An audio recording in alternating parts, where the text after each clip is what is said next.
everybody. Welcome to the Large Blast podcast, least successful Warhammer podcast in the world. I'm your host, Stoney, joined as always by Matthew. Hey, with a monk eye. And Welshie. Abracadabra, baby. We like to get things kicked off with a little something we call Hobbies Goings On, where we take a little look into the hobbies of the host's lives. So, Welshie, what have you been up to in your hobby life? Are you is it all back on the computer with Space Marine 2, or have you ventured into the world of real hobby? I've been doing some real hobby. I've been doing a lot of Space Marine 2. I basically play that every night now. I'm addicted. But I managed to get some real life hobby done. I did that Space Wolf video that's up on YouTube. I found it online. It was super cheap, but it was a metal model from my birth year, 1990, that had the wolf head helmet on the Space Wolf that everyone went nuts, including us. We did about 20 minutes slagging off those heads on a model spotlight. I don't think any of us realized they used to be a thing. So I bought it and I painted it up just to remind myself that sometimes we moan about things we don't even know what we're talking about. And it was fun. I'm also painting for Iron Skull, but I'm keeping that a secret. Okay, cool. The secret Iron Skull competition. So what do you feel about the wolf heads now having painted one? Do you want to see them return, or are you fully on the normal Space Marine heads?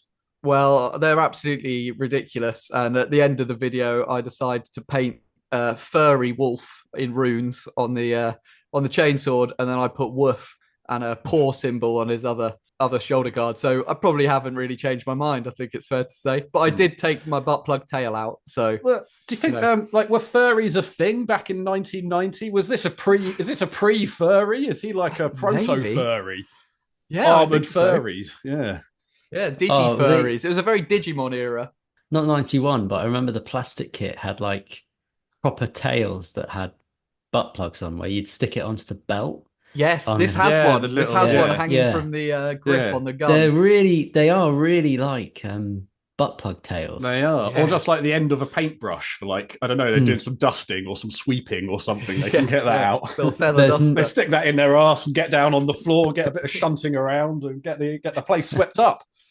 Consider it. There's no way that Space Wolf predates furries. I literally have done nothing. I've done no hobby. You can dream, Matt. Tell us your dreams. You should just pretend. What have you painted in your dreams and nightmares for the week? I've also been thinking about Iron Skull. I need to get my ticket. So I've kind of been dreaming about that. And like, not really. I think I'm gonna try and paint a few things. It's really hard. I just want to double check on your hobby progress so far. Is thinking about maybe buying a ticket to the Iron Skull competition. That's progress. Nice. But like, you sort of go off on one and you think like, oh, I could do that, or I could do that. And like, no. Have you not already? You've entered competitions in the past, though, haven't you? You could always enter something from a previous comp, or is that going backwards in a way? I mean, yeah, but I kind of think that's sort of not really. You've already got feedback. That's not really the stuff, done. I guess. Yeah, that's not really the. So there's just one or two things, and like one or two things that I think, I wish if I'd finished that, I could, definitely enter it, because it's actually really good that it's not Games Workshop. The AdMech flyer that spent 5 years in like bits. That could have been the There vehicle. is no way you've got time to paint that in. Oh no. 3 weeks. Before it happens. So like, haven't even got time to think about it. That's the. You should commit now to finding your smallest model and entering. What about that snail you did? Oh, mate. I've looked at the snail and thought, this has got to go in the competition. But I've got something that I want to enter. You could do the duel. Category. Just do the snail and a slug or something like. Honestly, a little pile of salt and the snail. That's a great idea. The duel category. I've looked at the snail and thought, I've got to put you in the competition. I was kind of hoping, Stoney, that you'd say, actually, I'm going to buy a ticket too, and I was going to say, I've bought a ticket to go there. I wasn't going to enter any of my clearly shitty painting to this painting competition, but yeah, I mean, yeah. But we'll all be there. If anyone's out there wants to come along to Iron Skull and like maybe potentially see us, we'll be there wandering around. Absolutely, yeah. So I'm kind of hoping that kicks in some some 40k mojo at the moment, but at the moment it kind of hasn't. Maybe I just need to buy the ticket and then it will. What about you, Stoney? Oh well. Well, I've mentioned on the podcast in the past, like I don't sleep very much. I'm not very good at sleeping because, as you know, sleep is the cousin of death, and that has meant that I've been it has sort of like freed up quite a lot of time to like do hobby stuff, which has been quite nice. So I've been working on me and Welshie decided a couple of months ago that we were going to try to do some kind of collaboration. Like I was going to make something and Welshie was going to help me paint it and do some videos and things. And that sort of started off as quite a small, like a nice achievable thing. Well, I should probably. It's certainly snowballed. It slowly snowballed, mostly into into stuff that needs to be rectified in the painting stage. So, Welshie has really, really got your work cut out for you on this. So, just send me the blueprints of things you were supposed to sculpt, and I'll see if I can freehand them for you. Is that what we're saying? Well, all I'm saying is, watch this space because you're going to be busy. You're going to be busy in the next couple of months. Yeah, nice. Looking forward to seeing that. Yeah, you say that now. Finance, cutting-edge technology.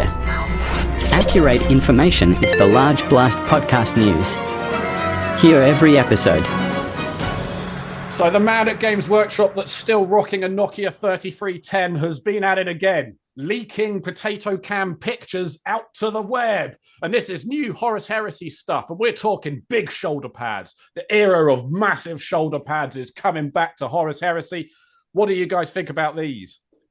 Oh, I think this is big news. The Dreadnought is the best Dreadnought pattern of them all. The new Saturnine Dreadnought, I think, is the coolest Dreadnought at 30, 40k scale. That's what I'm coming out the gates. I mean, it does look pretty cool. I've got to say, these pictures are shit. Yes. It's very hard to actually see what we're looking at here. But yeah, the big shoulder pads are back. I guess this was something that everyone used to kind of clown on that picture of the old Terminator guy. He was basically like a ball on top, wasn't he? And then he had like little legs poking out the bottom. And they've done that. They've dreadnoughtarized a guy with big shoulder pads. They've got a cool captain guy, which actually looks pretty cool. And then they've got a kind of a Terminator type dude. Which are they salamanders? They're painted as salamanders in the box. Yeah, you can. If you look at the Dreadnought shoulder pads, they've got like a really cool magma effect, which I really like painted on there. But yeah, the Saturnine Terminators, I saw someone had posted their original metal ones you were talking about today, Stoney, on one of the Reddits, and they do look so funny, the original Saturnine one. So it's a real good glow up for sure. Yeah, I mean, they definitely had to do something with them if they were going to redo them at all, because the old ones were very Rogue Trader. So, for sure. But like, what the fuck is going on at Games Workshop? How are they still getting leaks like this? It's deliberate. It's got to be. I don't think this one is, because I think. So, did you see they set up a website called the Horus Hearsay website where they were posting fake leaks? Some of them were real, some of them were fake. But then somebody released this box, the actual picture of the box, which I don't think was them, because the day after they put out a media statement changing their reveals show that was supposed to be at the next big tournament, cancelling it, being like, there's been a change in schedule. But it was basically they were going to reveal this box set, surely. And they went, okay, we're pissed off that someone's leaked it. I can't be asked of it anymore. Or maybe it was all part of the plan, but who knows? I don't know though. I mean, it's got to like. Have you guys heard of any like court cases or anything being brought against these? Because it can't be that hard to track down whoever the fuck is leaking these, right? Surely in this day and especially age, with them, especially with the next bit of news we'll talk about in a second. But I think the captain model looks great. Yeah, really, really good. And it does mean, is the next Primarch that they redo going to be Vulcan? Is it against Iron Hands as well? Is this Iron Warriors? Warriors, sorry, because that might be a perk. Because Perturabo is definitely an old model. If we're all cool. There's no molding on them though, so they're not specific to the legions. No, so you can buy this box. Which is good, I think, because if you were Iron Warriors, I'd be a bit disappointed that there's no real cool things on the Iron Warrior side. But the idea, I don't know how you guys are getting any of this from this picture, because I can see like 3 models and the rest is just a fucking blur. I can tell you that there's 6 Saturnine Terminators, a Dreadnought, and then a load of Mark IV armor in there. Basically, there's a big turret as well, but there's no like. Isn't that a stack of pencils? I think there's a stack of pencils. There's like a pan or something in the back. Look out, War Games Atlantic, because Games Workshop is on the warpath. That's right, word has got to GW after last episode. Coincidence? I think not. But they're clamping down on people that sell stuff that isn't technically Games Workshop stuff, but is definitely Games Workshop stuff, much like the War Game Atlantic stuff we talked about last episode. I assume this is people that are just selling like 3D scans and things like that, because there's a lot of, like, if you go on Etsy and stuff, there's a lot of really close to the bone stuff on there. There's a lot of stuff that does, like you say, just look like it's been scanned in on a 3D scanner, and then you just pay someone in China to print it for you. So this is a lawsuit, a big lawsuit that they didn't tell anyone was coming. I think that's the big thing with this. 280 sellers were hit with a lawsuit with no warning. So people with shops and stuff literally woke up and their assets had been frozen and their website had been wiped. And I mean, I guess if you've got to kind of expect that. I mean, I think so. For most people, I don't want to shit on our own doorstep too much here, but like, we sell some models online, and it's not like I sort of half assume every time I check our Cults 3D page that it's going to have been struck. There's just going to be a big picture of Gav Thorpe looking stern with his arms crossed, saying no, no, no. The guys at War Games Atlantic, the boss of that company must be living on a knife edge. He must wake up every day just like fucking terrified. Like, surely. I think that's it. And I think the IP infringement seems to be the smaller side of this case. Like I say, a lot of them seem to be reprints, fake casting, etc. Yeah.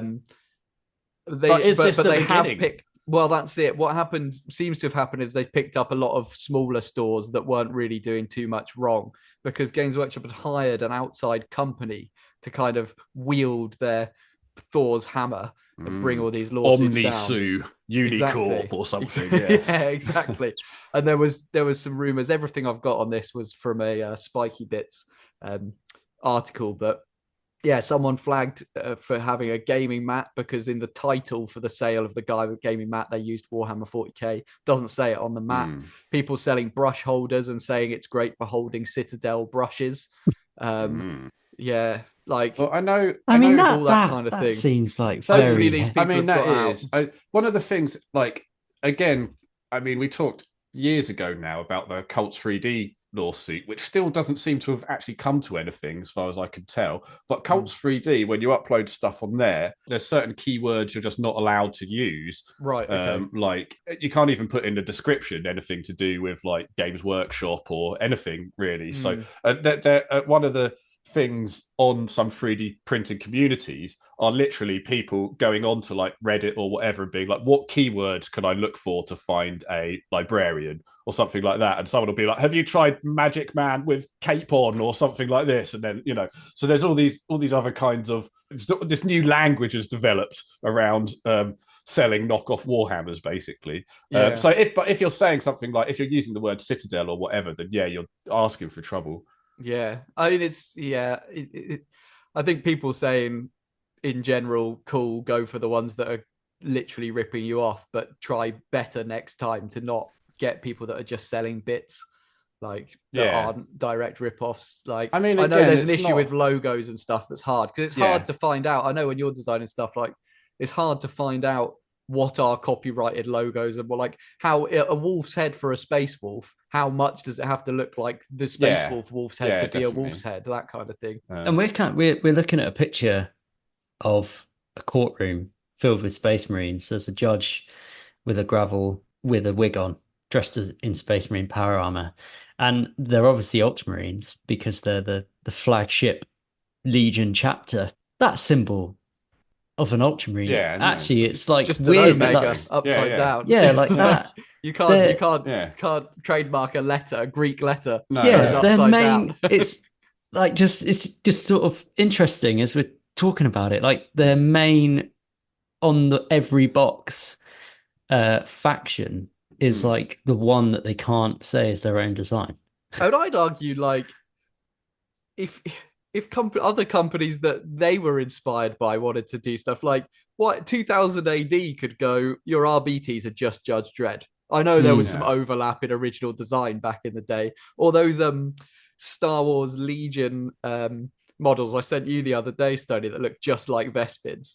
It's like there is a lot of copying between these companies, but yeah. Well, I mean, I guess that really the interesting thing about this is where's it going to go? Like, is this the sort of a taste of things to come? Are they just going to be throwing out lawsuits to anyone that looks a little bit saucy, or is this just we know they've shut down these guys' sites, but is it going to end up in court? You know, there's a long way between these kind of things. So let's see what happens, I suppose. But let's also not fucking kid ourselves. Like, Games Workshop is becoming more and more like a massive global bastard corporation, and well, certainly doesn't seem to have many problems with crushing. They had that thing a while ago with all the animation, didn't they? And they've been doing that again. Got pissed off. So, there's another round of that's happened recently, where people, not even just animators, but people that are doing like cartoons and things, have been hit. To be fair, they probably just went to ChatGPT and said, find the worst offenders, and then just fucking hit the sue button or something. Rolling in my 6-4.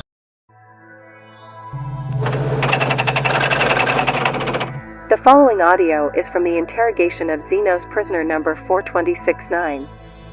Species Eldar. Eldrad is the greatest among us. He is the sun which eclipses the light of our stars. He is Ulthran, and the fate of our kin rests in his hands. His eyes are the keenest. No detail goes unnoticed. 4,000 runes can he cast, guiding our path through torment and war, death and salvation. He is the pathfinder, the seeker, the true guide. He knows your affairs better than you do yourself. He warns that weakling seer you call the Emperor of the treachery of Horus and the strife which would engulf us, just as it engulfed the rest of the galaxy. But your arrogance deafened you to his words. Your stupidity almost destroyed the galaxy. Yet you never knew how close the forces of light were to ultimate defeat. To him, all futures are laid out. Just as crude implements of torture are laid out on that cold metal shelf. You say we are random and capricious. We say you are vulgar and ignorant. Some of you call us enemy. All races are our enemies in time. Some of you call us allies. You are not allies. You are no more than a butcher's knife is his ally. You are tools and nothing more, to be used and expended to protect our race. That is your fate. Your kind think you are so magnificent, yet even now, at the end of our power, we can manipulate you, turn you to our ends as easily as you might pull a trigger on a gun. Our time will come again. Eldrad has promised us. Once more, you upstart monkey shall kneel before our power. This time we will not be so lenient. We will exterminate you. Every world, every vessel, every one of you. Eldrad has seen the stars stained red with your blood, and it pleases him. You think us weak, but we will be your doom, child of Earth. Subject is awaiting termination. More information on Xenos known as Eldrad Ulthran needed. Accessing Large Blast Podcast Episode 109. So today we're talking about Eldrad Ulthran, one of the most persistent characters in Warhammer, maybe possibly even one of the most significant characters in Warhammer. That's why he gets a whole episode, even though he's not one of the things we really know very much about. But we do today because we've researched. Oh yeah, we're hot off our research and we're ready to kick some ass. So I forgot to say in Hobby's Progress, I think that's just why I keep burning off the boil, because it's just been so dull trying to read about this guy. Oh, what? Oh my you God. Don't like him? What are you talking about? You only had to learn about his hat. We'll come to you when we need to know about his hat. It's taken me 2 weeks to read about his hat. It's so boring, but he is definitely in the top 5 characters. Absolutely. So I'll give him that. Well, when we do these episodes, we like to phrase a question at the start, don't we? And then come back to it at the end. So I was talking to Stoney earlier, and I think we should go with is he a master manipulator, Eldrad, or is he just really bad at making friends? Because he pops up and cameos with a lot of people. So, that guy that you had captured there seems to think he's the savior of the Eldar race. Maybe that's true. Or maybe he's just bad at, getting people on his side. Well, I mean, he's very old, isn't he? He's had a lot of fucking time to try to make friends. I guess we should get some of the basics out of the way first. He is a Farseer, so he's kind of like a psyker, but that can see into the future. But most of these Eldar Farseers, they kind of eventually turn into a crystal. They get crystallized, right? They eventually... A lot of them end up crystals. Most Eldar end up crystals. Yeah, they all end up something like that, right? But I think Hello, Large Blast podcast listeners. It's me, Eldrad Ulthran, coming at you from the future. I foresaw Stony fucking up this bit of Eldar lore, even though technically it's in the past for me. So I thought I'd telekinetically beam the correction directly into your mind. You see, as most Farseers become more intertwined with the wraith bone they use at the core of a craft world, their bodies slowly become dormant and turn into crystals. Eventually they get taken to the dome of crystal seers that exists inside every craft world to join the crystalline bodies of the seers that came before them. That's right, we're such space hippies that if we think too hard, we go to sleep and turn into crystals. And if we do it wrong, we turn into an incense holder or a candlestick. Thanks for listening. Bye. Because it's also because this hasn't happened to him, because most Farseers they've got like a good 10 years before they become a crystal, whereas he's been going on. And there's some suggestion that he might be a perpetual. He has a conversation with Jan Zar at one stage, who is a perpetual. And she basically says, "Oh, I feel like you're maybe a perpetual as well." And he does a little bit of taps his nose and gives her a little bit of a wink. But well, how old is he? He's at least 10,000 years old. At least, because he's a pretty well-established Farseer at the time of the Horus Heresy. So that's right. So that's the first time we see him in terms of chronologically in 40k/30k lore, isn't it? Is when he turns up on Tarsus and tries to warn Fulgrim. So we're talking like book 5 of the Horus Heresy. I wondered if that was his first appearance. I mean, he would have been in books before that, I think, that have released, but chronologically in the timeline and in reference to Imperial Worlds, that's the first time we see him. Right. Is him popping up and saying to Fulgrim, "Your brother's going to turn on you. Do you want to get on our side?" Because I think he explains that they pick Fulgrim because they the Eldar really because the Eldar are so posh and snooty and highfalutin.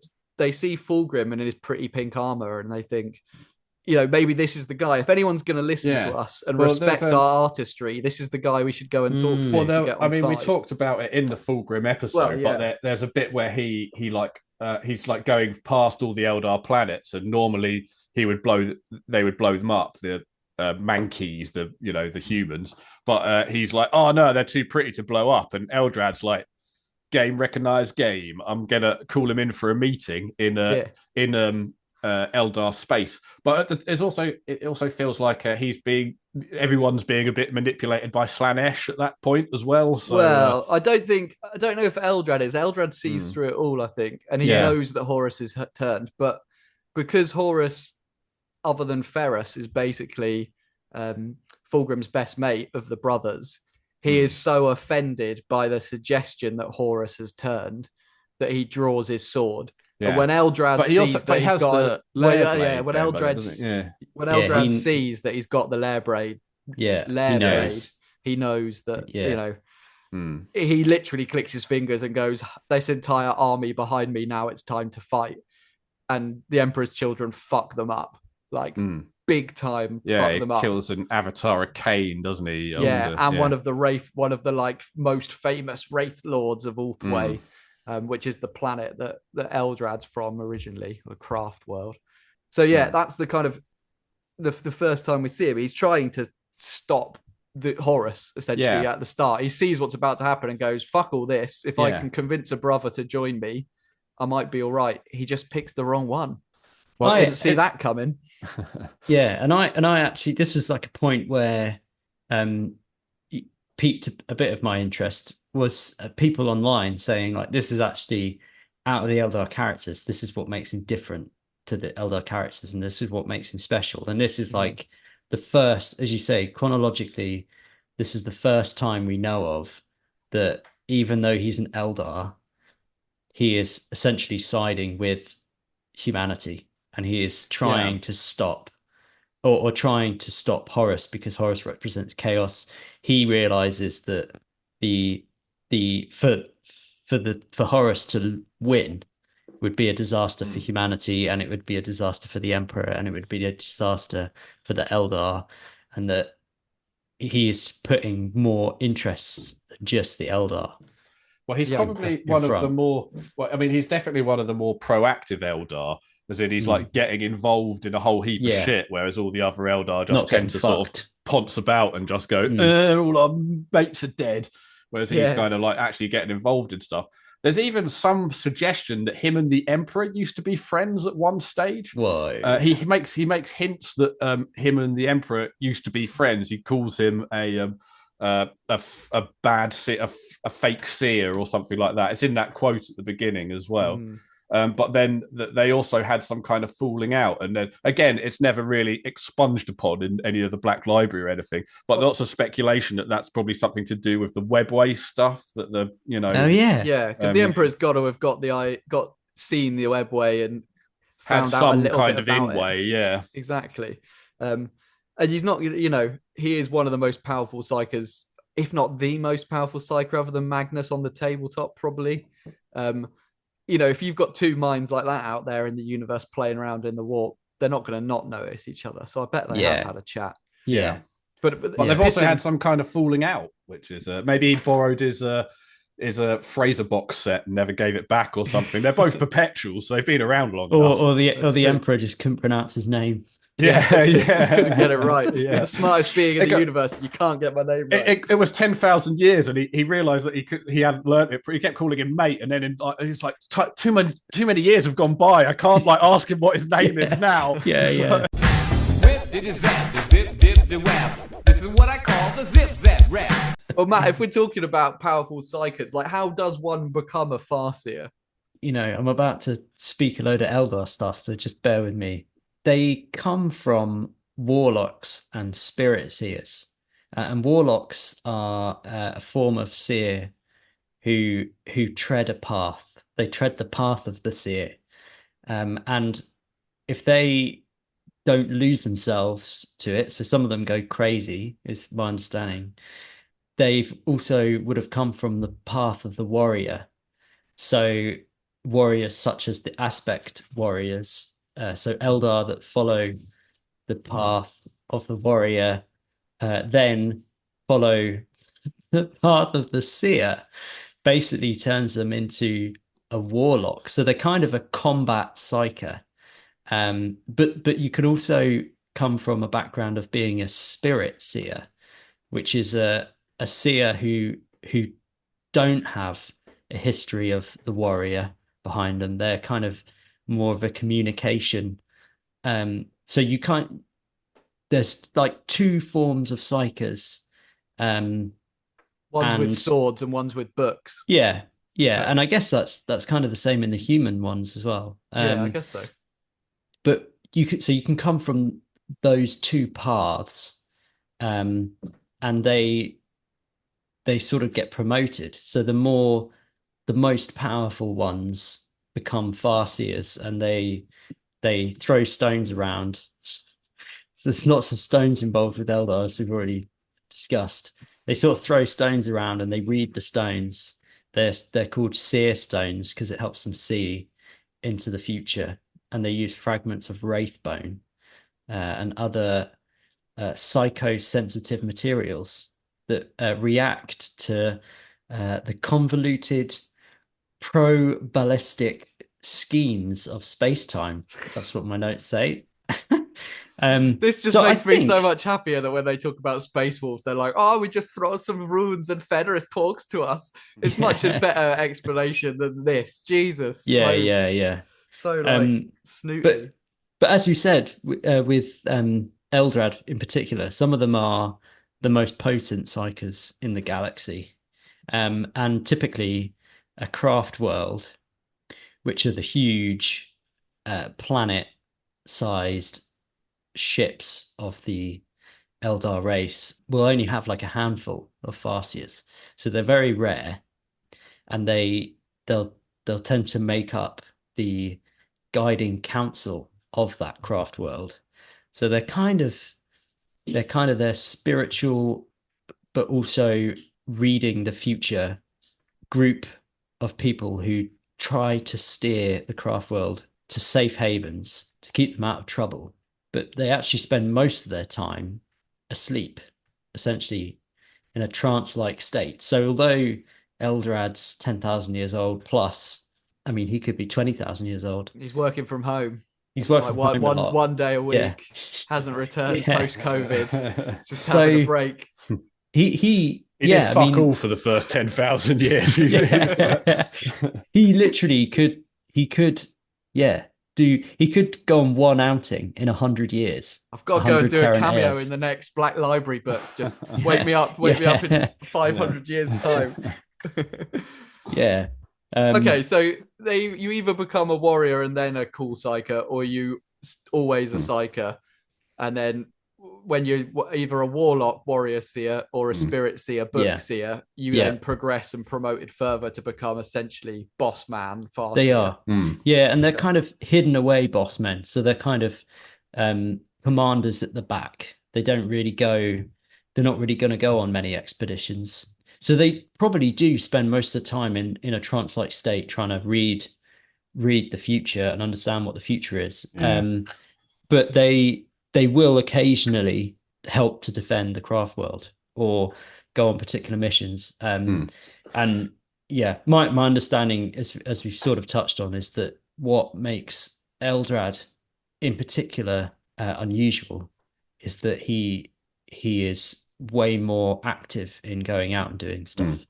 He's also, I found this quite interesting about him, is because we've talked loads, particularly in the Primarch episodes and stuff, about how like fate in 40k is kind of like a bit like undefined. Like sometimes people can see a future and they're like, oh, we can change it, and then sometimes people see a future and they're like, right, this is unchangeable or whatever. And it's never really, always felt like a writing MacGuffin. You know what I mean? It always felt like, whereas like, and again, it doesn't really change the fact that it's a writing MacGuffin, but Eldrad kind of gives us an explanation to that, which I think was quite interesting, at least to me, where he says that there's a difference between true visions that cannot be changed and future sight, which are things that might happen. And I think that was actually like, it's just really nice to hear that actually addressed inside 40k, because it's just supposed to be this kind of like suspend your disbelief thing, which is fine, but like it's nice to see that someone's at least given a nod to it. Yeah, for sure. And he's also very good at it as well, right? He's kind of like nailing it out. He's getting all the lottery numbers right. He knows who's going to win the next big game. He's like, he's a bit of a don. He's not asleep wanking for millions of years. He's out there doing things. But also is he's beyond that though. He's like, he knows what the lottery numbers are, but he also knows that the person that's going to win them, or the person that he could give the numbers to win, is going to spend 5 years with a cocaine addiction and end up in prison. And he decides, actually, I'm going to know the numbers, but I'm not going to tell him the numbers. I'm in the ocean getting shark pussy. So going back to the Horus Heresy, after he's pissed off Fulgrim enough for Fulgrim to virus bomb a load of Eldar worlds, he doesn't give up trying to manipulate humanity. And he realizes what's going on with the Cabal. So we could do like a whole episode on the Cabal, but essentially 40k Illuminati in the background, they decide that the best way for chaos to disappear is it burns itself out really quickly by winning very quickly. So the Cabal wants to destroy humanity, wake it weak, so that chaos comes in full bloom and burns itself out almost instantly. Yeah. Eldrad doesn't agree with that. No. And goes, fuck this. That's crazy. Not what's happening. That's crazy. You're mental. We need to fight chaos. And that's when he gets involved with old John Grammaticus. John the real Grammaticus. Marmite character. Oh yeah, I mean, I'm John Grammaticus. He's a guy who I've heard mentioned many times through this show. I've never looked into myself, but like doing the research of this was definitely like, who the fuck is this guy? Like, how did he end up here? Why is he called John in a world of Gazgulls and shit like that? But like, but every time he comes up onto the audiobooks that I've sort of struggled through, he is a Marmite character. Well, I love John Grammaticus. But what I think is quite just before we move on to John Grammaticus too hard, is what I think is quite interesting is because the Cabal say, hey, we've got two options, basically. Either we let Chaos win and they burn themselves out, or we let the humans win and they basically end up limping through to a defeat in the future, and it just like kind of costs loads more lives anyway, so we might as well do this. But one of the things that Eldrad essentially says is, whoa, what about a third option where we basically like help Earth, and we help them just like destroy Chaos and we all live happily ever after. You know, we get the barbecue out afterwards and we all have a few drinks. And they're just like, what are you talking about? So he kind of thinks there's a third option, essentially. Yeah, the third way, I suppose you could say. The third way. The John Grammaticus. And all third ways lead directly to John Grammaticus. So I will keep John Grammaticus as potted as possible for you, boys. He's essentially not a real perpetual. He's a Logokine. He can speak and understand all languages. He's a mild psyker. And he's employed by the Cabal. And when the Cabal employ him, they turn him into a fake perpetual.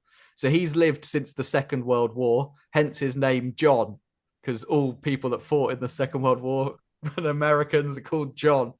Couldn't they just have called him, like, I don't know, the Old One or something? You know, is the Emperor's real name Gary? Is that what this is hinting at? Is the Emperor of Mankind Gary Plank from Grinstead? Gary Plank. Well, I mean, if you take some of the books, it could be Jesus or Alexander the Great. Yeah. So, well, of course you're going to say that if you're Gary Plank. You know, John is employed by the Cabal. And this is where he meets Eldrad. At the point he meets Eldrad, he's employed by the Cabal to kill Vulcan. The Cabal think the best way to help the humans lose is to kill one of the Primarchs. And they've got a secret way of killing Vulcan. And they've got John on the case. Eldrad manages to communicate with John and goes, fuck those other Cabal Eldar fella called Slough Dar that you've been talking to. I don't want you to kill Vulcan. How about you don't kill Vulcan? How about you heal the fact that he's lost his mind because Kurz has been putting him through saw traps for the past like 10 years. So that's his kind of intervention there. And John, spoiler alert, does that. Saves Vulcan instead of killing him. So that is like I think, because he failed to convince Fulgrim, he didn't really achieve anything. Saving Vulcan and what we then know Vulcan goes on to do is probably the most impactful thing in the Horus Heresy that Eldrad does. He kind of understands, doesn't he, that Vulcan is important and that he's gonna do something, because if you don't know, Vulcan ends up saving the universe by not pushing the self-destruct button, doesn't he? So he kind of knows that. And also does he kill Magnus as well? Is that something does Vulcan and Magnus have a fight? Fucks Magnus up. I don't think you could count it as killing. That's something to do with that's something that Eldrad sees as well. So he does want to save the world. But like, this is something else that I don't really understand about the John, because he kind of goes to John Grammaticus and says, hey, why don't you kind of, and again, 40k really is one of the only places where you can say this term, but like, why don't you stop being a race traitor and and, you know, help the humans, essentially? And John Grammaticus is like, yeah, you're right. I should be like helping out the humans, right? Isn't that something that happens? Yeah, it's essentially that. I think it would be fair to say that the Cabal had convinced John that their way was right. He doesn't get it revealed to him until he's already quite in deep that what their actual plan is. They're very Alpha Legion, and there's lots of links that the Alpha Legion might even be Cabal linked anyway. And they're also like his handler Slough Dar is like a really evil Eldar. The way they talk to him is through flecting, so they talk through like water, still water, and mirrors and stuff.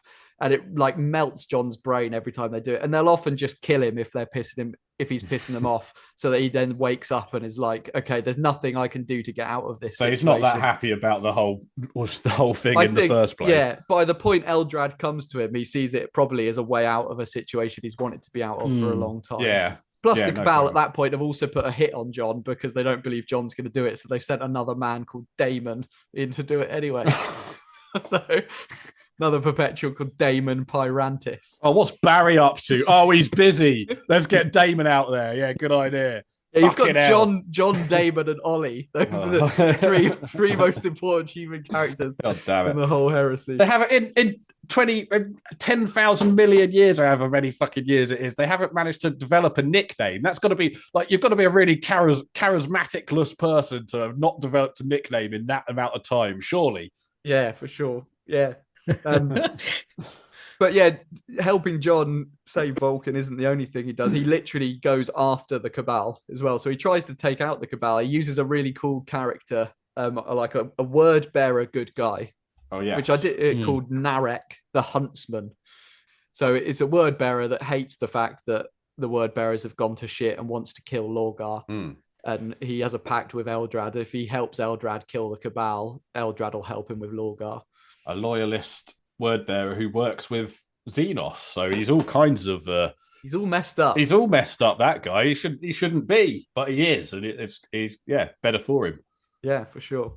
So that's kind of his main involvement in the Horus Heresy, really. I mean, he works with Vulcan quite a lot after that. I think in some of the Vulcan books I haven't read, they get on relatively well, and I think Eldrad basically admits to himself that he should have gone to see Vulcan and not Fulgrim. Yeah. Like, he made the wrong choice. Yeah. He does things a bit differently with Vulcan, though, doesn't he? Because he like disguises himself as a human, as like an old man or an old lady or something, and shows up there. He's much more cloak and dagger and less your brother's a cunt. Yeah, he doesn't show up with a bunch of weird aliens and go, "Hey, exactly. Your brother's a dickhead. Let's go fuck up your dad." Yeah, I agree with what you're saying, Eldrad. But there's like a 10-foot dude holding a bleeding heart over there, and I'm not quite like with you. Yeah, I know. I thought your planets were cool, but I've got to admit I'm struggling with this information. Then I suppose it takes you on to after the Horus Heresy, where he does his next big cameo. Which I know you were reading about earlier, Stoney, but this is to do with the War of the Beast. So it's after the heresy's all over, and it's not the first, maybe the second, because you can count Ulanor, but this is big war boss, like ridiculous war boss taking over the whole galaxy. We need to stop this guy, anti-orc plan. And he sees this beast becoming such a big army that he needs to do something about that. And what he chooses to do is ridiculous. He sends this shadow seer called Lahariel Ray to go and like warn Terra that this is happening and warn the Imperium. Yeah. I don't know if he realizes that like the Imperium is at this point a skeleton on a chair, but the way that he thinks he's going to be able to communicate with a skeleton on a chair, the best way he can think about explaining the War of the Beasts is to send a Harlequin dance troupe, I guess, to like act it out in interpretive dance. He sent a mime squad over. Through the power of mime, we shall convince ye to join the Eldar race. But because they don't even, it's not just like they show up and do mimes. They're Harlequins. They show up on Earth and they literally they go as the crow flies towards the throne room, killing everybody along the way. So like the official lore of it is they go on basically like a fucking crusade of just like killing everybody. One of them it makes it alive to the throne room. He's the last one left. He ends up getting killed by a bunch of custodians, and whilst he's dying, his message is basically something is going to happen. And then dies, and it's just like, wow, what a wasted effort on everyone! What a waste of everybody's fucking time. And even then, they only believe this guy because he happens to have one of Vulcan's teeth around his neck. Oh, that's right. Eldrad gets given Vulcan's tooth when he shows up and pretends to be an old lady, and Vulcan helps him cross the road or whatever, and they bond. Vulcan gives him this tooth from like a Drake on Nocturne or whatever, and he gives it to these Harlequins, this mime troop, and then eventually, like after they've all killed, they fight. This dying Harlequin slips the tooth into the hand of the custo that's just killed him, and goes like, take this message to the dead emperor on that chair over there, and he's just like, mission accomplished, time to die. Fucking ridiculous. I don't know who wrote that. I don't know. That was a bad one. Yeah, madness. Yeah. Isn't the War on the Beast the 32nd millennium or the 34th millennium? It's like not that, long, isn't it? It's like because Vulcan's involved in that as well. He is, yeah. So why doesn't he just go and speak to his mate Vulcan? I don't know.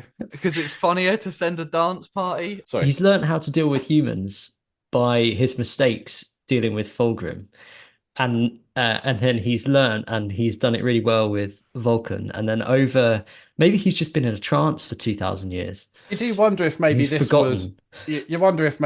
was a application issue where he like told a bunch of Harlequins, he's like, listen boys, I've got this big message, we've got to get there. And they're all like, yeah, all right, yeah, we're Harlequins, the jokers, the pranksters, the dicks, the pricks, the knobheads, we're going to go in there and do our tricksy ways and let me get my shiniest tights on. Yeah, we're going down to earth, boys. Put on your best spandex and get ready to cause some fucking nonsense.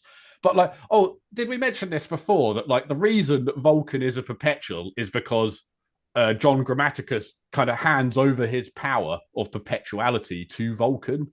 No, that's not quite true. Isn't it? Vulcan's already a perpetual because he's already been killed loads. But when John decides not to kill him and restore his sanity, he kind of hands over the gifts that he's been given. Oh, okay. So it's in the restoration of Vulcan rather than like making him a perpetual to start with. It kind of puts him back in the state. Okay. All right. Well, fair enough. Either way, bad idea sending Harlequins as your postmen. But it's not the first time he gets involved in orc issues, because then you fast forward through to a guy that we know and love in our main 40k, and it's Ghazghkull. So the next big rearing of an orc is Gaz. And he realizes that Gaz is on the way to the craft worlds. And this is probably his biggest dick move, considering he's loved humanity for so long. He still definitely sees Eldar lives as more important than humans. And to be honest, they probably are, let's be honest. There's very few of them. They're way more powerful and more important. So he diverts the entire Ghazghkull army to Armageddon. And that's what starts the second war for Armageddon and kills countless billions of people over the next 6,000 years of Imperial time. Yeah. No, but it also gives birth to a leader of man with one eye and one arm. That is true. He's worth 2 gajillion men. Yarrick. That was why he did it. He doesn't mention it, but he's like, I know people are going to love this guy. Yarrick. People are going to love him. He's got a claw. He's got an eye patch.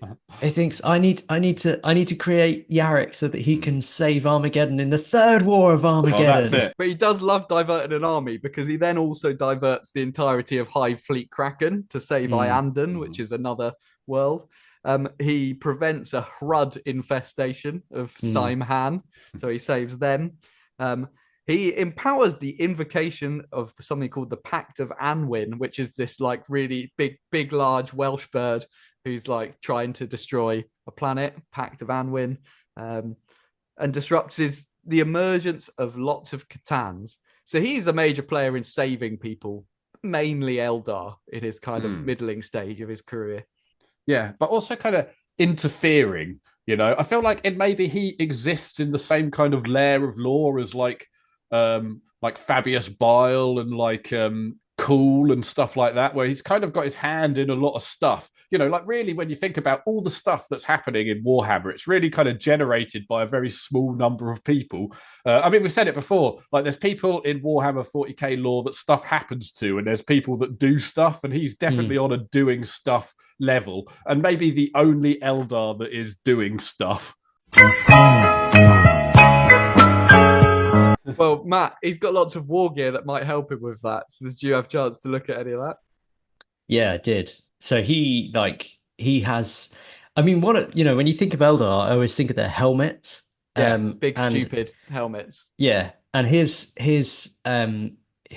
wears what's called a ghost helm, which I think is what all of the Eldar helmets are called. But actually, no, it's not. It's just what the Yusani. God, what's the new way of saying? New way of saying Eldari, Yusani, Inari, the Inari. No, he's had it for ages. Yeah, it's Eldari. Just say Eldar. Eldar. It's an Eldar. It's an Eldar helmet. It's what the Eldar Farseers wear. It's called a ghost helm, and it incorporates psychic circuitry and crystals that are capable of masking the presence of the wearer's soul in the immaterium, so they're sort of invisible within the immaterium, and that gives them protection whilst they're using the power of the warp, because the souls of Eldari are like beacons, way more powerful than humans and human psykers, so that gives them protection from the warp entities and the demons. So that's quite cool. So that's like one of his main features. He has a suit of fancy armor, and there's runic scripts on the armor, including on the breastplate. And the runes are powerful wards to ward against harm. So is that why it looks like he's got like a fish spine hanging from his belt? Yeah. A real cod piece. Yeah, a real cod. Yeah, really actually protects. And apparently they speak of stories and mythical stuff, and that it's all there on their armor. But the Eldar armor has always never really interested me at all. But one of the things that he carries that does grab your attention is a bladed weapon. He uses a witch blade, which is basically a standard weapon of Eldar warlocks and Farseers. It's essentially a force weapon, so a weapon that they use their psychic power to power the blade in melee combat, and it contains a helix-shaped crystalline psychic matrix embedded within the runes. That sounds cool. But the key it's like thing, when you go to a posh restaurant and they just keep putting adjectives in front of food. I love one of those. All the chips. But the key thing you see on his models, of which he's had a number because he's been around for, I don't know, 30 years, is the staff of Ulthamar. The staff of Ulthamar, which is an ancient forestaff. So it's the really long thing that he carries. And it's always carried by the chief Farseer of Ulthwé. And it forms the hyperspatial link with the infinity circuit of that craft world. So it links him to that's like where all the old beings are, isn't it? And the intelligence. It's like how they keep the spirits away from Slaanesh. They're like stored in this big, like I like to think of it like the Rumba Rapids at Thorpe Park. They're just kind of like floating around in the middle of the craft world in imaginary space. Yeah. So he I guess that means that he can sort of communicate with all of the past Eldar that saved there, and so he has a link with the craft world wherever he is, which is quite cool. It's like mega Bluetooth, and he can draw on that power, and he is able to access the wisdom that flows through the craft world, and he's able to use that both in intelligent means in a situation that he might be in, but also he can draw more psychic power from using that. It's also another witch blade, so he essentially has got two witch blades that he goes into combat with. But there's a particular ability of this one where using his psychic power, he can ignore foe's armor. So when he is attacking someone, he can turn the weapon off. This is how I imagine it working. Turn it off. It passes through the armor, and as soon as it passes through the armor, it is a thing like again. Shadow Cat, and it can then harm harm you.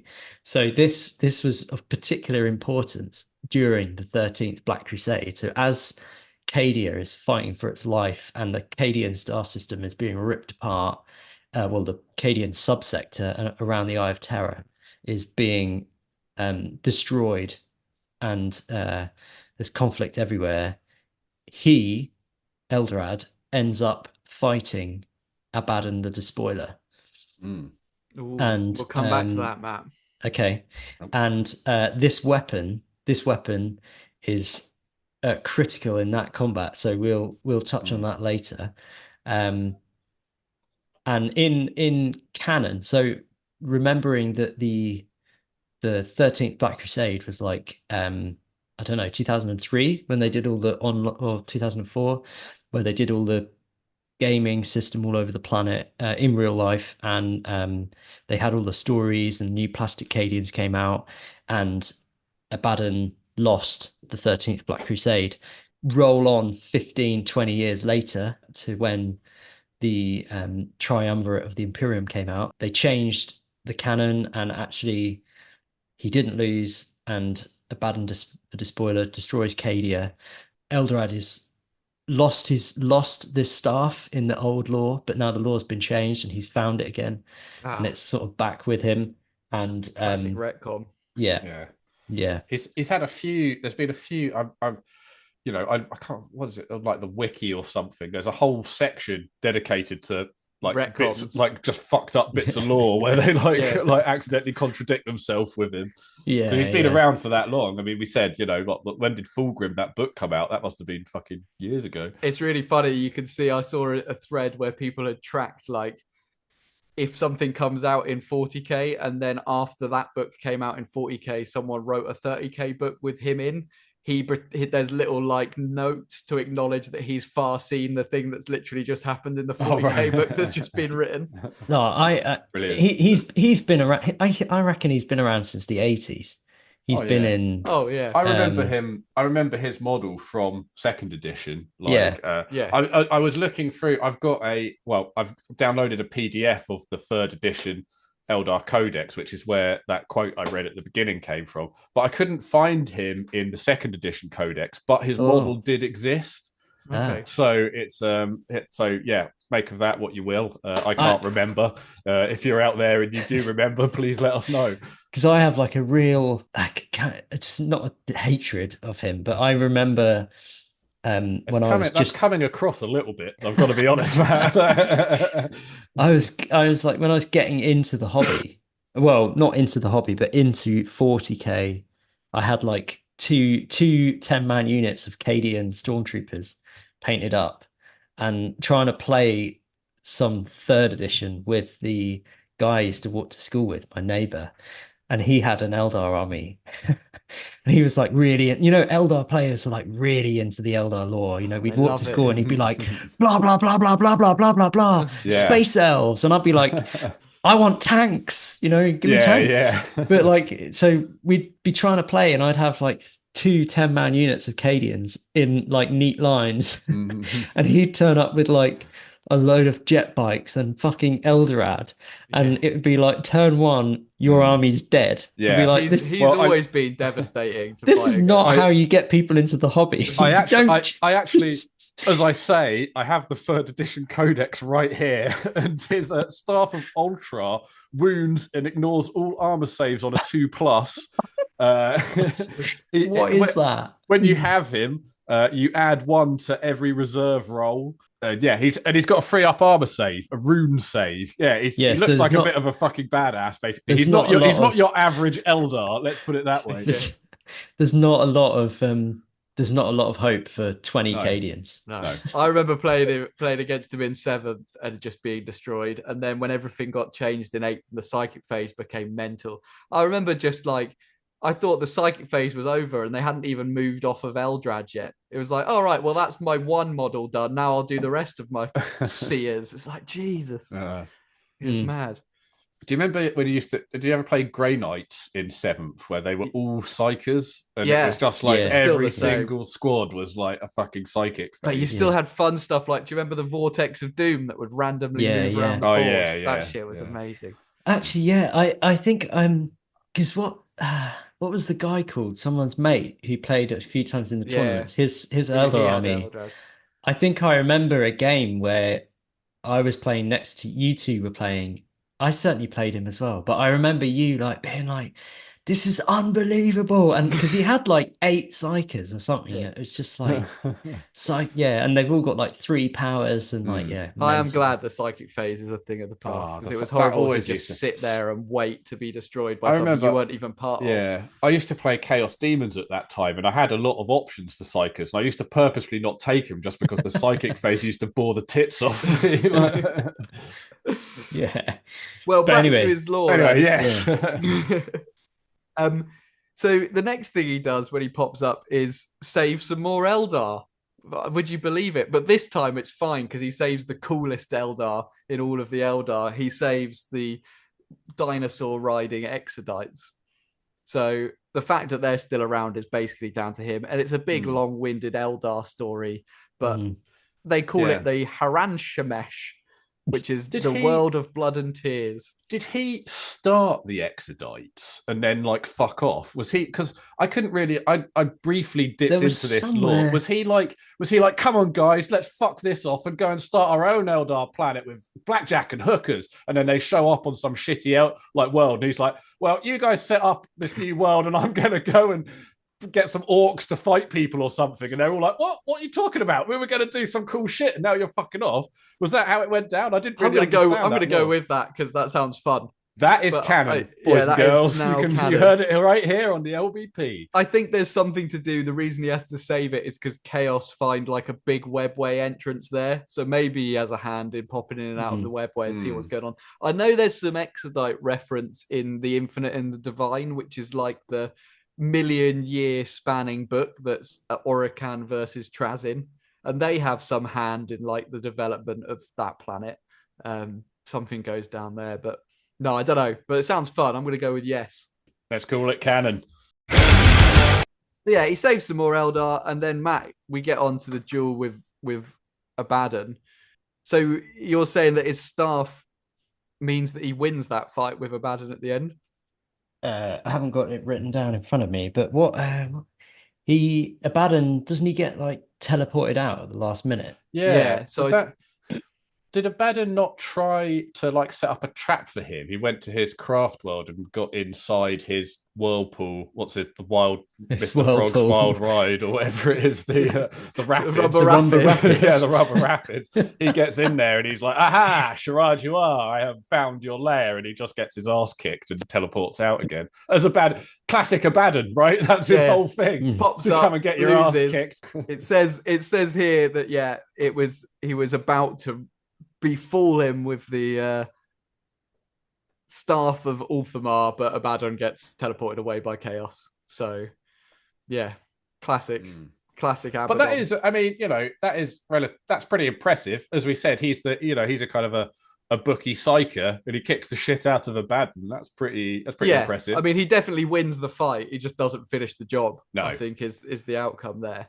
But he does get involved in loads of that. The follow-up from the Fall of Cadia, where he helps to protect the new Eldar sect. What's it called? The Iandan. Yeah, well, he helps some people as well first. So I think before he goes on to do all the stuff with Aneri, this is like the first bit in 40k where he like actively saves some humanity. I think he gets a load of the Cadians into the webway, like when Cadia explodes. So, like, he generically helps humans then after the Abaddon fight. Oh, I should have checked the book, but maybe he's involved in... Because a load of the Cadians, Templars, Sisters of Battle, ends up joining them with the Reliquary that's got, or has got the technology to awaken Guilliman.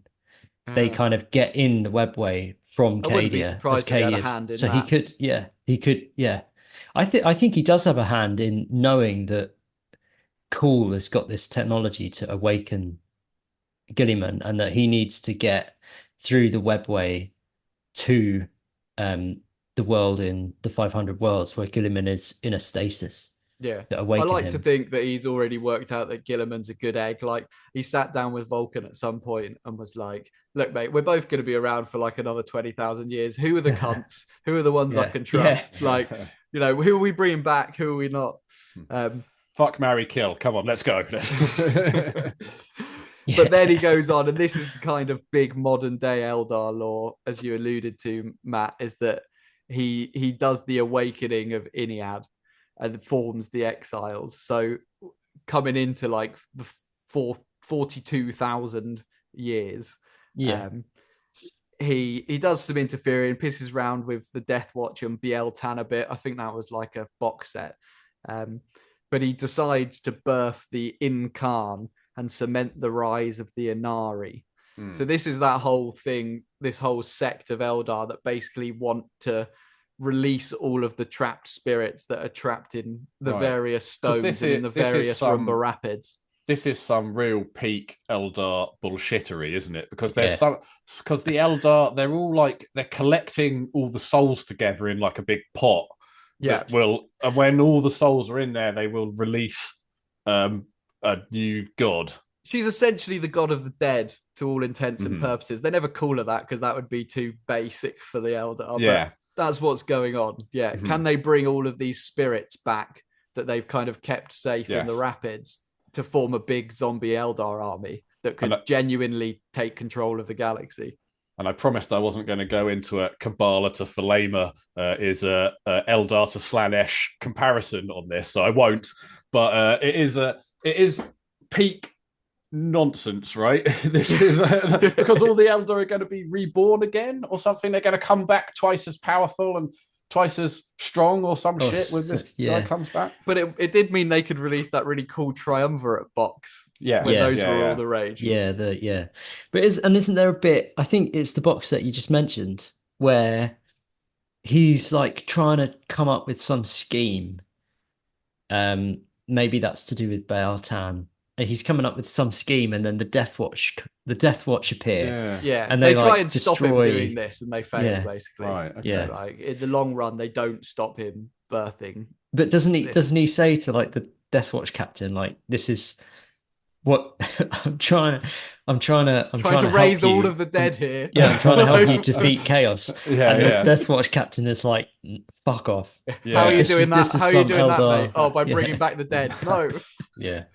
And then where is he now? He's kind of just like fucked off. He's got this band called the Exiles. He's chilling out in the middle of nowhere, kind of waiting for the Inari thing he set up to play. He gets 100 years thrown out a bit, doesn't he? He gets exiled, for doing it. So his craft, the Ulthway. So it's interesting. I guess he's now stolen that stick that. That's what I was just thinking. Yeah, he's like the special stick. So they've thrown him out. Thief as well.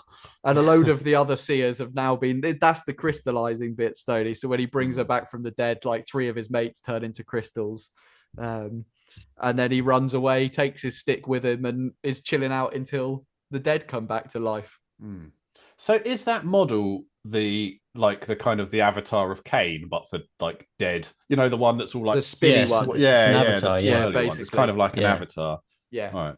For all intents and purposes. I don't think they call it that, but that's what it is. Yeah, I think it is like the avatar of Inaid, the avatar of Inaid, is that what it's called? Yeah. So he's had his fingers in a lot of pies. You're right, Stoney. He's a very cool Fabius Bile in that he's playing his own game whilst the galaxy's going on around him. But I think in general, he's quite benevolent about it. You know, he causes lots of deaths, but he also saves lots of people. And you can definitely say that he's been against chaos the entire time. Yeah. I feel like he's definitely stuck to his guns. You know, he's definitely got a plan that he's trying to execute. But also, I was really struggling to think of any other Eldar characters that do anything really other than like be characters on the board. Do you know what I mean? Eldrad he's out there. He's at least doing that. So got to give him some credit for that. I keep thinking about the conspiracy theory you mentioned early on of him being former friends with the Emperor. And he would have definitely communicated somehow with Gilliman by now. And you can imagine a situation where he psychically spoke to the Emperor during the Great Crusades era, almost appearing like he does with Vulcan as a human, and the Emperor, and they sort of trusted each other, and then the Emperor finds out who he is, and they have a relationship, and that relationship is the thing that's made him, Eldrad, different to other Eldar, because maybe that relationship with the Emperor has shown Eldrad that the humans are more than just what other Eldar think the humans are, and that maybe the reason that he is this active Eldar in the universe, always against chaos, mostly to the benefit of humanity, but always to the benefit of Eldar, is the relationship he had with the Emperor. That benevolence that the Emperor showed him changed his opinion of humanity. Because he is the only one that shows a different opinion of humans. Yeah. But is it not also sort of suggested that maybe the Emperor was a part of the Kabul, whatever? What's it called? I don't know. The Cabal. It's over in Afghanistan. Cabal. Is that the Cabal? Was the Emperor maybe? Did he? Is it like the Masons? Was he like kind of is it like just a? Well, he's a perpetual, isn't he? So he may have known the other. Oh yeah. Like he may have known.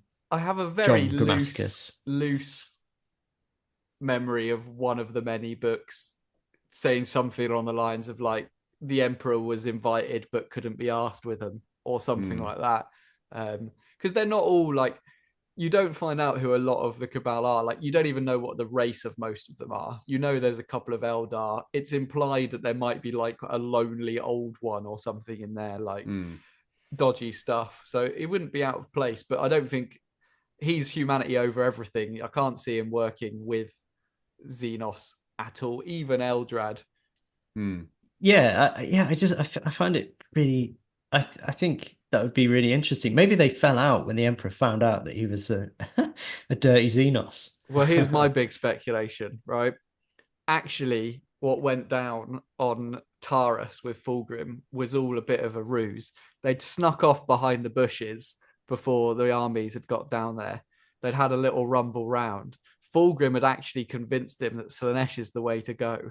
And getting all these spirits out is actually his long plan. No, he's been corrupted to Slaanesh since the start.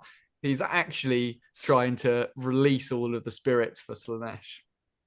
Oh, maybe he was chaos the whole time. So is he a master manipulator, or is he just bad at making friends?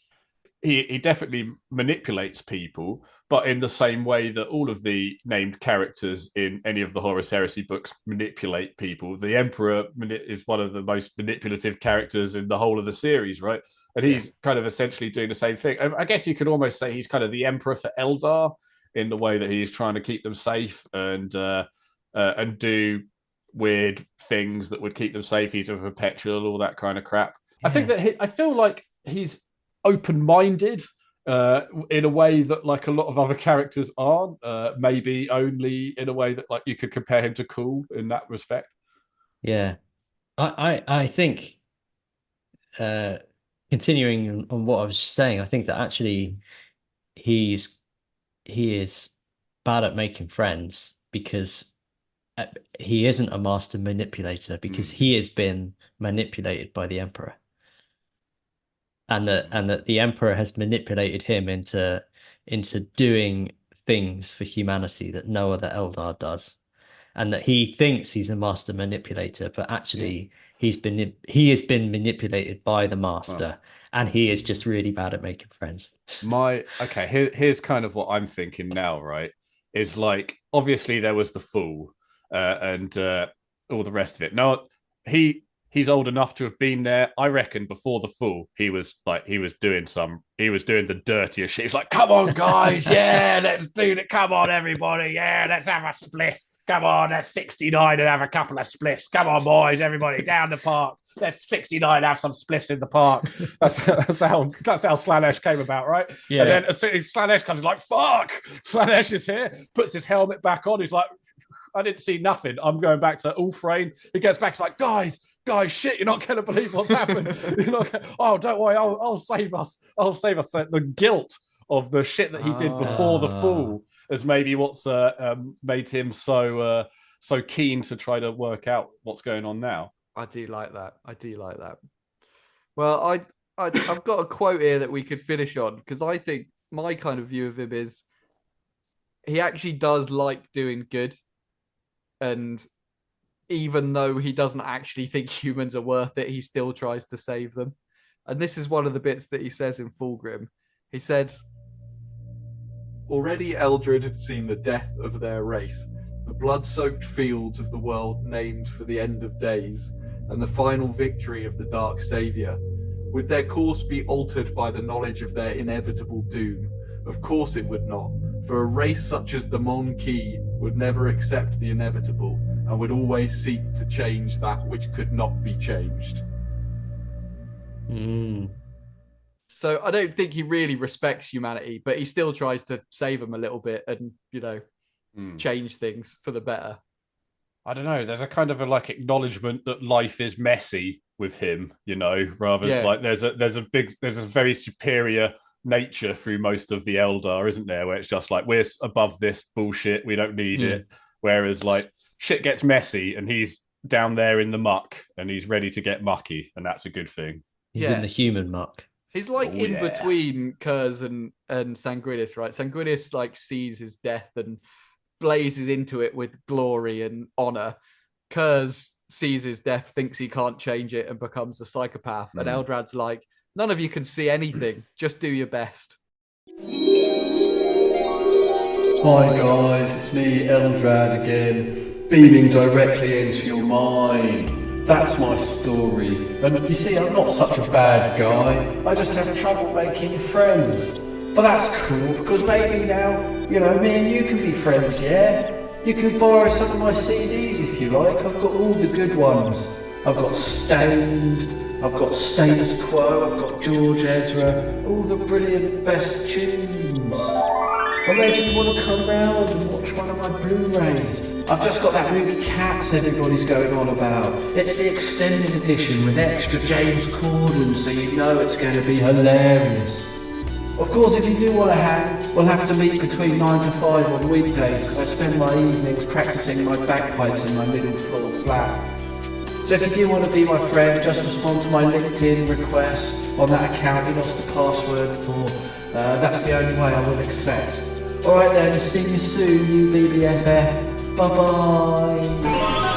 Hello everybody and welcome to this last part of the show where I pit Matt and Welshie against each other in what has become known as the Lords of Lore.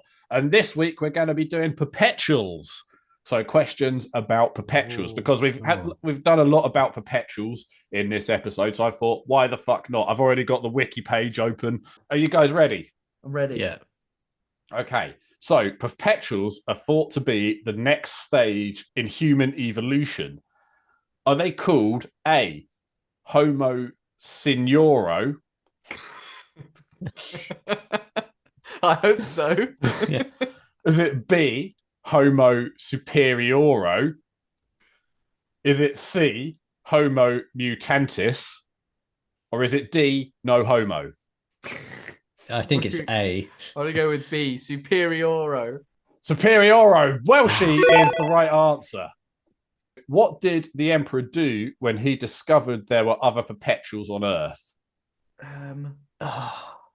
He befriends them because his oldest friend is older than him. Does he form Jason and the Argonauts? That's kind of one of the things alluded to. I was going to say he had a party. Oh. Maybe, yeah. He definitely gets them together and them. forms like a secret mega group. Team of super perpetuals. Yeah, I'm going to give you both a point for that, because he just gets them all together and goes, "Hey guys, we're all perpetuals. Hey, can you name any of the people that helped the Emperor to make artificial perpetuals?" There's 3 names I will accept for this. Astarte. Yes, that's 1 point. the Selenar Gene Witch, but I can't remember her name. She like lives on the moon. And Malkador, I'll guess, for the third. Oh. I was gonna make that was gonna be my guess. Yeah. Oh well, you should have guessed that, Matt, because you would have got a point. Because Malkador definitely won. I'll give you a point too, Matt. And Dara. Yeah, that's her. Is it? Okay, well, I've never even heard of this. So no, that's not. Yeah, that's not Dara. No, she's she's all right. She's like Mrs. Emperor. I can't give you a point because I don't know myself. So there we go. How many Primarchs were Perpetuals? First answer. One, Matt. Between 1 and 3. Matt, I'm giving you the point. But you don't know about 2 of them, Stoney. That's the point. Yeah, but they're dead. But are they? Listen, I'm going on the unreferenced knowledge of the Warhammer Wikipedia, so I'm going with 1. Hey, that could be how Eldrad knew about humans. One of the Primarchs we always said might have joined the Eldar. Oh, you think that right now there is an Eldar, there's a man called Gary Plank reading the Eldar wiki, getting ready for the year 40,000. Can someone become a Perpetual? Yes, but not like an official Perpetual. Because we've just said about John Grammaticus. Good old John. Transferring the power. So yeah. Yes, no, you're right. I didn't expect that to come up so frequently, but yes, that is true. Someone can become a Perpetual. I'm going to make sure I mention John in any reference to the Black Library. All right, well, you're going to love this next question then. John Grammaticus and Ollius Prenicius are both Perpetuals, but what's the difference between them? John's not a real Perpetual, whereas Ollie is. That is correct, yes. Because he was given the power by the Cabal, is that right? That is right, yeah. He was made by the Cabal, yeah. So you get a point as well, Matt. Right. Okay, so that leads us on to this, the last question, which, as we all know, is worth a perpetual number of points. When were the Perpetuals first supposed to have appeared on Earth? Is it A, during the moon landing? B, around the time of Jesus Christ? C, at the time of animal domestication? Or D, at the time things crawled out of the primordial ooze? I think it's the animal domestication. Yeah. Oh, we're both saying the same thing. Well, you both are perpetual winners of this perpetually ongoing Lords of Lore quiz that never ends. That's right. A couple of winners this time. Say goodbye, everybody. Bye. Get your ghost in.